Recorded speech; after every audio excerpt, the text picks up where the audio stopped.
깨달음 여정에 참여는 하고 있지만 깨달음이라고 부르는 그 낱말이 가리키는 일이 정확하게 무엇인지 분명하지 않기 때문에 많은 사람들이 깨달음 여정에 들어서긴 했지만 여전히 혼란에서 벗어나지 못한 채 여정을 계속합니다.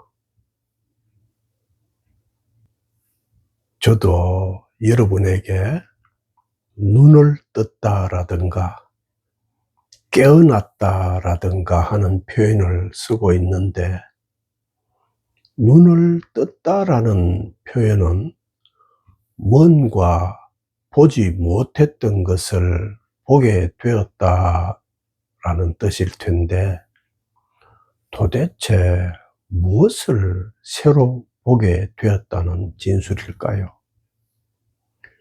그리고 깨어났다는 표현은 잠들었다가 깨어났다는 뜻일 텐데, 도대체 어떤 잠에서 깨어났다는 것일까요?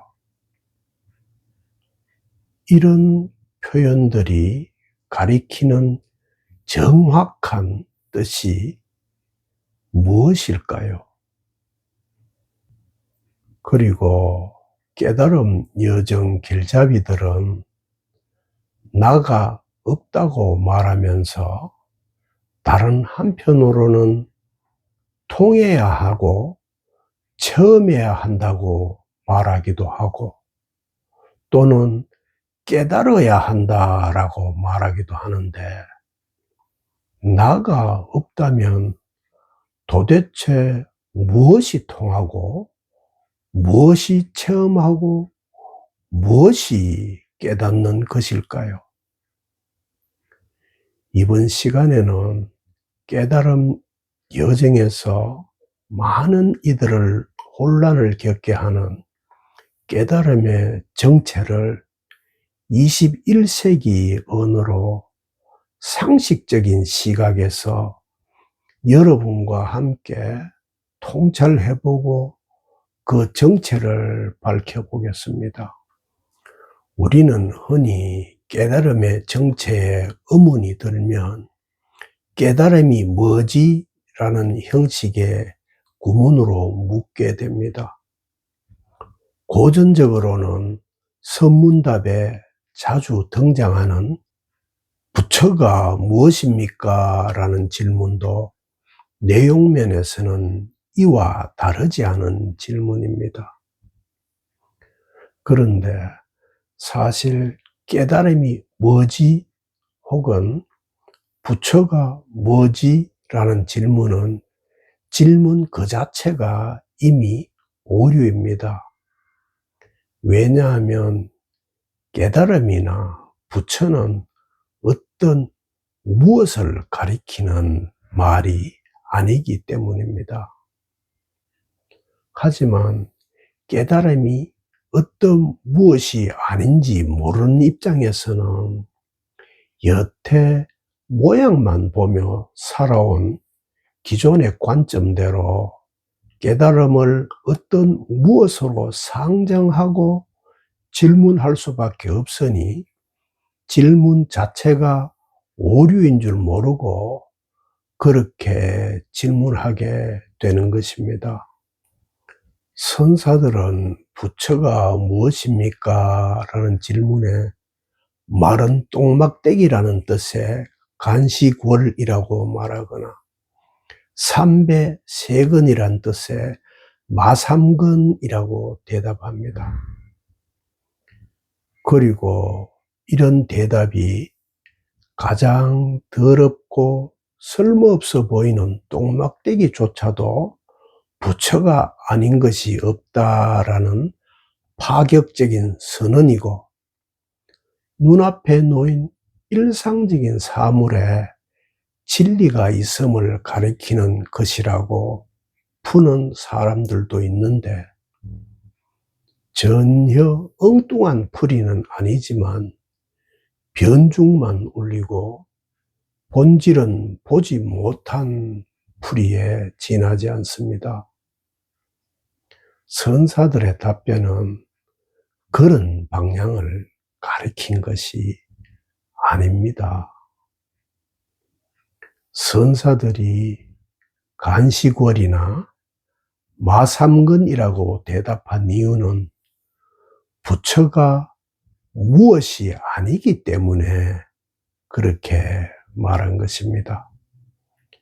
다시 말하면 부처가 무엇입니까? 라고 질문하는 이들에게 네 질문이 틀려서 라고 말하고 있는 것이며 그 이상도 아니고 그 이하도 아닌 답변입니다. 수학의 방정식에서 문제를 풀기 위해 X라고 두는 미지수가 있습니다. 우리가 사용하고 있는 깨달음이란 말이 바로 이 미지수에 해당되는 표현이고 수학 방정식에 X와 같은 역할을 하는 글자입니다. 그러니까 깨달음이라는 표현이 깨달음이라는 어떤 무엇이 있다는 전제로서 깨달음이라고 표현하고 있는 것이 아니라는 말입니다. 다시 풀어서 말하면 깨달음이란 낱말을 사용하지만 깨달음이 있다는 뜻으로 그 낱말을 사용하는 것이 아니며 깨달음이 있는지 없는지 모르지만 일단 X로 두고 깨달음 여정을 풀어보자는 취지입니다.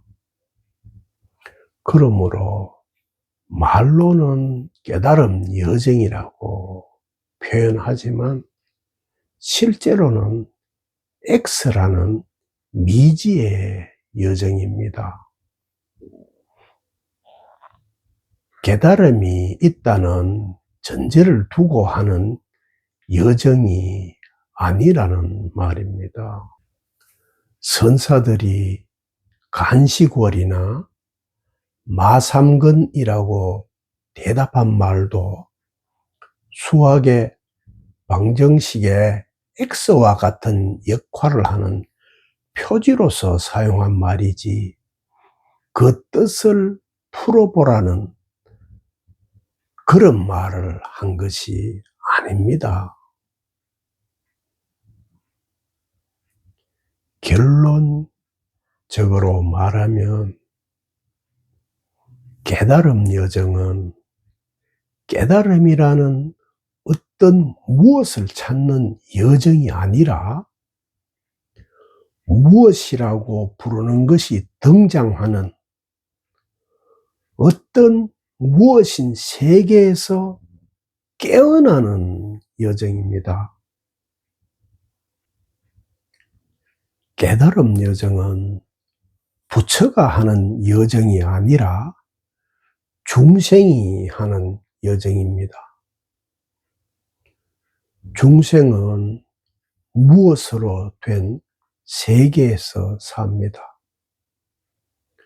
그러니까 중생이 사는 곳은 이다와 아니다, 이것과 저것, 여기와 저기, 나와 너, 번뇌와 보리, 부처와 중생, 깨달음과 깨달음이 아닌 것처럼 이원적으로 모든 것이 나뉘어진 어떤 무엇으로 된 세계입니다. 그리고 어떤 무엇으로 된 세계는 모양으로 된 세계입니다. 제가 깨달음을 가리켜 모든 모양에서 깨어나는 일이라고 자주 말씀을 드리는데, 무엇이 곧 모양을 가리키기 때문에 모양이란 낱말 대신에 무엇을 대입해도 저의 진술의 뜻이 변하지 않습니다. 그러므로 깨달음은 모든 무엇에서 깨어나는 일이라고 진술해도 같은 뜻입니다. 깨달음 여정 길잡이들이 나가 없다고 말하면서 다른 한편으로는 통해야 하고 체험해야 한다라고 말하기도 하고 깨달아야 한다라고도 말하기도 하는데, 나가 없다면 도대체 무엇이 통하고 무엇이 체험하고 무엇이 깨닫는 것일까라는 의문이 이제 한꺼번에 다 풀렸을 것입니다. 깨달음은 나라는 어떤 무엇에서도 깨어나고 통해야 한다는 어떤 무엇에서도 깨어나고 체험해야 한다는 어떤 무엇에서도 깨어나고 깨달아야 한다는 어떤 무엇에서도 깨어나는 일이며, 어떤 무엇으로 된 모든 모양에서 깨어나는 일입니다.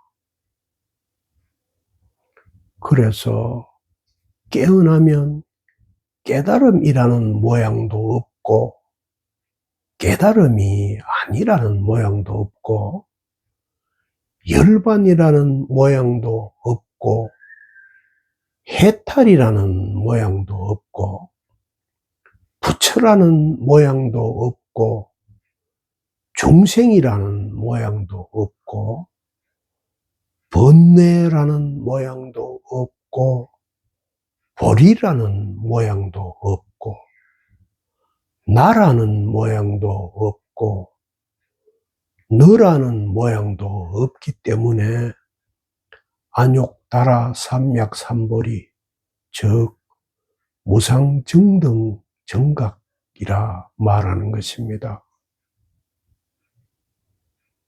그리고 다른 말로는 무분별심이라고 말하는 이유도 모든 종류의 어떤 무엇에서 훤칠하게 벗어난 경지여서 어떤 무엇에도 걸리지 않기 때문에 그렇게 말하는 것입니다.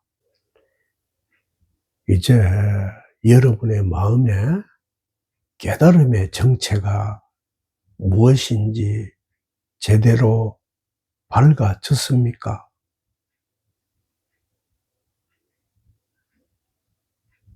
어떻습니까? 그러니까 모든 모양에서 벗어나는 것이 깨달음이고, 깨달음이란 무엇이 실제로 있는 것이 아니구나라고 제대로 이해가 되었습니까? 만약 그렇게 이해가 되었다면 여러분은 또 어긋난 것입니다.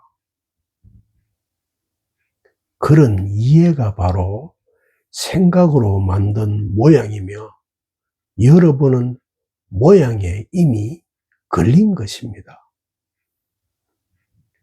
생각으로 만들어 이해한 그 모양에서도 벗어나야만 깨달음의 정체에 올바로 밝아지게 됩니다.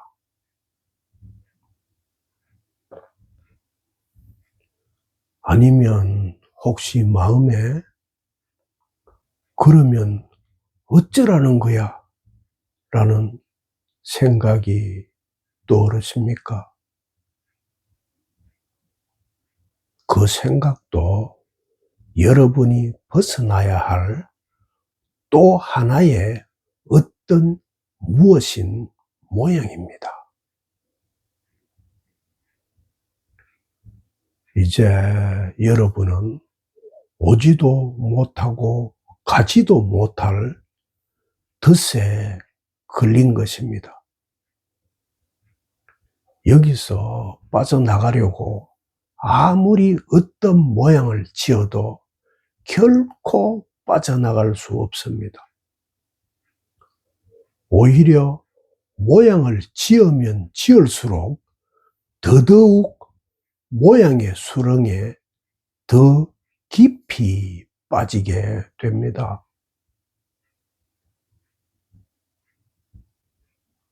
하지만 여러분이 이 수렁에서 벗어날 길이 이미 여러분 앞에 아주 넓게 천지 사방에 펼쳐져 있습니다.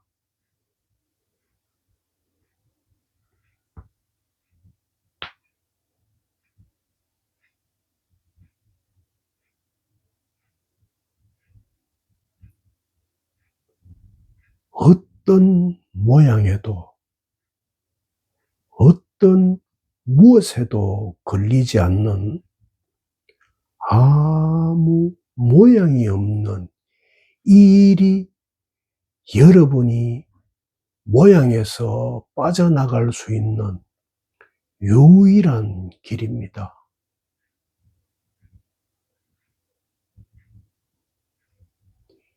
이 길 외에 다른 길은 아무 데도 없습니다.